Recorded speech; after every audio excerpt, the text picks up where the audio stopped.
ഇന്ന് നമുക്ക് തേക്കടിയെക്കുറിച്ചൊരു guide line ഞാൻ തരാം. ഇത് തേക്കടിക്ക് വരുന്നവർ ശ്രദ്ധിക്കേണ്ട ഒരു കാര്യമുണ്ട്. നിങ്ങളുടെ വണ്ടി പാർക്കിംഗ് ചെയ്യുന്ന സ്ഥലത്തേക്കാണ് പോകുന്നത്.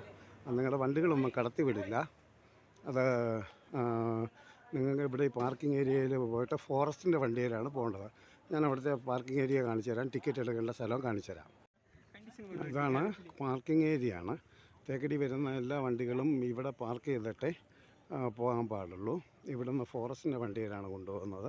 അപ്പം ഞാൻ ആ ടിക്കറ്റ് ഇതാണ് നമ്മൾ ടിക്കറ്റ് ബസ്സിലേക്ക് ഉള്ള ടിക്കറ്റ് എടുക്കുന്നത്. അപ്പ് ആൻഡ് ഡൗൺ ടിക്കറ്റാണ്. 25 രൂപയുള്ള ടിക്കറ്റ്. അത് പോയി കഴിഞ്ഞിട്ട് തിരിച്ച് വരാനുള്ള ഒരു സൗകര്യം ഇതിലുണ്ട്. ഇതാണ് നമ്മളിപ്പം ഇവിടുത്തെ ചെക്ക് പോസ്റ്റിലേക്ക് പോവുകയാണ്. ഈ ചെക്ക് പോസ്റ്റ് കഴിഞ്ഞ് കഴിഞ്ഞാൽ നമുക്ക് നമ്മുടെ വാഹനങ്ങൾ ഫോറസ്റ്റ് ഡിപ്പാർട്ട്മെൻറ്റിൻ്റെ അല്ലാതെ ഒന്നും കടത്തിവിടില്ല. ഇതാണ് മാക്സിമം പ്രൈവറ്റ് വാഹനങ്ങൾക്ക് വരാൻ പറ്റുന്ന. ഇതാണ് ഫോറസ്റ്റിൻ്റെ ഡിപ്പാർട്ട്മെൻറ്റ് വാഹനമാണിത്. ഇതാണ് ചെക്ക് പോസ്റ്റ്. ഈ ചെക്ക് പോസ്റ്റിന് ശേഷം നമ്മൾ ഫോറസ്റ്റിൻ്റെ തേക്കടി ഫോറസ്റ്റിൻ്റെ പെരിയാർ ടൈഗർ റിസർവിൻ്റെ ഉള്ളിലേക്ക് പ്രവേശിച്ചു കഴിഞ്ഞു. ഇതാണ് ആമ പാർക്ക് എന്ന് പറയും. ആമയുടെ രൂപത്തിലുള്ളൊരു ഇത്. ഇവിടെ നമ്മൾ കുട്ടികളൊക്കെ ആയിട്ട് വന്നു കഴിഞ്ഞാൽ ഭയങ്കരമായിട്ട് എൻജോയ് ചെയ്യാവുന്ന ഒരു പ്രദേശമാണ്.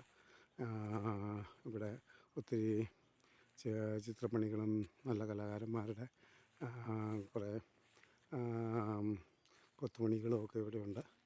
ഇതാണ് ആമ പാർക്കിൻ്റെ പ്രത്യേകത. ഇത് സീസണൊക്കെ ആകുമ്പോൾ ഭയങ്കര തിരക്കാണ് കേട്ടോ ഇവിടെ. ഇതാണൊരു കൊത്തുപണി ശില്പമാണ്. പിന്നെ ഈ വനത്തിനൊരു പ്രത്യേകതയുണ്ട് കേട്ടോ, പെരിയാർ ടൈഗർ റിസർവിന്.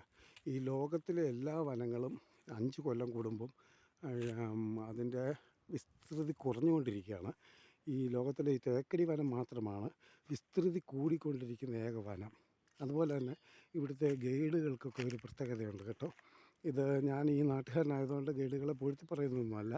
ഇവിടുത്തെ ഗൈഡുകൾ ഒരു 99% മയക്കുമരുന്ന് ബിസിനസ്സിലൂടെയൊന്നും കാശ് സമ്പാദിക്കുന്നവരല്ല. ഇവിടുത്തെ ടാക്സി ഡ്രൈവർമാരാണേലും ഇവർക്ക് 7 മാസം ഇവർക്ക് ഓഫ് സീസണാണ്.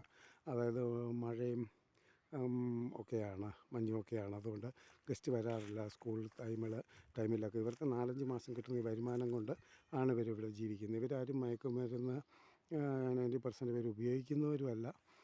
അതുപോലെ തന്നെ അത് ഗസ്റ്റുകൾക്ക് കൊടുക്കുന്നവരുമല്ല. എല്ലാം സാധാരണക്കാരാണ്, സമ്പന്നരല്ല ഇവർ. അതിൻ്റെ ഉദാഹരണമാണ് ഇവരാരും സമ്പന്നരല്ല എന്നുള്ളതാണ് അതിൻ്റെ പ്രത്യേകത. ഇവരെല്ലാം സാധാരണ ഡ്രൈവർമാരും ഗൈഡുകളും ഒക്കെയാണ് ഇവർ. നിബിഡ വനമാണ് കേട്ടോ ഇത്. ഇവിടെ ഒരു 6 മണി കഴിഞ്ഞാൽ ഇങ്ങോട്ട് ഗസ്റ്റുകൾക്കൊന്നും പ്രവേശനമില്ല. കാരണം ഈ റോഡിലൂടെ എല്ലാം കടുവയും ആനയെല്ലാം ഇറങ്ങും. അതിനാണ് ഈ ട്രെഞ്ച് കുഴിച്ചിട്ടേക്കുന്ന. ആന വരാതിരിക്കാൻ, ആനയും ഒക്കെ ഇങ്ങോട്ട് കിടന്ന് റോഡിലേക്ക് വരാതിരിക്കാൻ. എത്ര ഭംഗിയുള്ള റോഡുകളാണ്. പിന്നെ ഇവിടെ ഞാൻ ഏകദേശം ഒരു 5 സംസ്ഥാനത്തെ ടൂറിസം മേഖലകളിലെല്ലാം പോയിട്ടുള്ളതാണ്. ഏറ്റവും ചൂഷണം കുറവുള്ള ഒരു സ്ഥലമാണ് ഇവിടെ. ഗസ്റ്റിനെ ആരും ആക്രമിക്കില്ല. എന്ത് വന്നാലും ഗസ്റ്റിന് തെറ്റിനല്ല സപ്പോർട്ട് ചെയ്യുകയും ഇവരെ ചൂഷണം ചെയ്ത് ജീവിക്കുന്ന ഒരു ഇതില്ല. റൂം റെൻ്റാണേലും കുറവ്. ഇവിടുത്തെ ഗൈഡുകളാണേലും മാന്യമായൊരു പ്രതിഫലമേ ജനങ്ങളിൽ നിന്ന് ഈടാക്കുകയുള്ളൂ. അങ്ങനെയൊക്കെയാണ്. ജീപ്പ് ഡ്രൈവർമാരാണേലും അങ്ങനെയൊക്കെ തന്നെയാണ്. ഇതാണ് തേക്കടിയുടെ ബോട്ട് ലാൻഡിങ്ങിൻ്റെ ദൃശ്യമാണ്. ഇതേ കിടക്കുന്നതാണ് ബോട്ടുകളൊക്കെ. ഇവിടെ നിന്ന് അങ്ങോട്ടാണ് ബോട്ടിങ് ഉള്ളത്. ഇവിടെ എല്ലാവർക്കും വെയിറ്റ് ചെയ്യാം. എത്ര മണിക്കൂർ വേണമെങ്കിലും വെയിറ്റ് ചെയ്യാം. ബോട്ടിങ് ഇവിടെ വൈകുന്നേരം വരെ ഉണ്ട്. ഫോറസ്റ്റ് ഡിപ്പാർട്ട്മെൻറ്റൊക്കെ ബോട്ടിങ്ങിന് വെയിറ്റ് ചെയ്യുന്നവരാണ്. ഇതാണ് ബോട്ട് ലാൻഡിങ്. ഇവിടെ നിന്ന് അങ്ങോട്ടാണ്. മൊത്തം 1 മണിക്കൂറാണ് യാത്ര. പണ്ട് 2 മണിക്കൂറുണ്ടായിരുന്നു. മുല്ലപ്പെരിയാർ വരെ പോകുമായിരുന്നു. ഇപ്പം അങ്ങനെയൊന്നും പോവില്ല.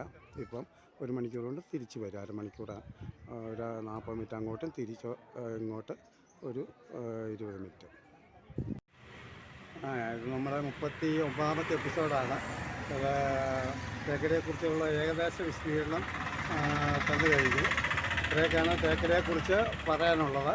നിങ്ങൾ കേരള മലയാളികളെല്ലാം തേക്കടി കണ്ടു കാണും. ഇനി സീസണാണ്. എല്ലാവർക്കും ഇങ്ങോട്ട് സ്വാഗതം. അടുത്ത എപ്പിസോഡിൽ വീണ്ടും ഇതിനേക്കാൾ നല്ലൊരു ലൊക്കേഷനായിട്ട് വീണ്ടും കാണാം. നന്ദി, നമസ്കാരം.